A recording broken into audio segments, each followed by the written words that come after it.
వేసవిలో త్రాగు సాగునీటి సమస్యలు తలెత్తకుండా చర్యలు చేపట్టాలని జిల్లా కలెక్టర్ రాహుల్ శర్మ అధికారులను ఆదేశించారు.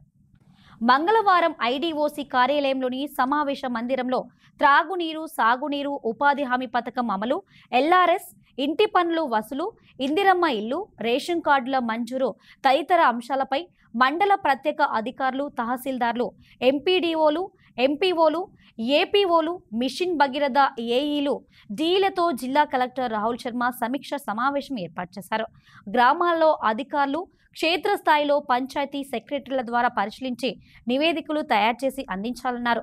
ఈ సమావేశంలో అదనపు కలెక్టర్లు Ashok Kumar, Vijayalakshmi, Kataram sub collector Mayank Singh, DPO Narayanarao, RWSE Nirmala, mission Bhagiratha EE Manikyalarao, DRDO Naresh, irrigation ఈఈలు, మండల ప్రత్యేక అధికారులు, తహసీల్దార్లు, ఎంపీడీఓలు, ఎంపీఓలు తదితరులు పాల్గొన్నారు.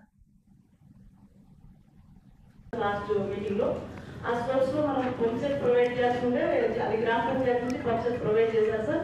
అది రిజాల్వ్ అయింది సార్. హైరింగ్ లో క్లోజ్ అయింది సార్. సో డిస్ట్రిక్ట్ లో అదాన్ కూడా no hiring sir. No hiring, no transportation sir. ఇప్పుడు మనకి లాస్ట్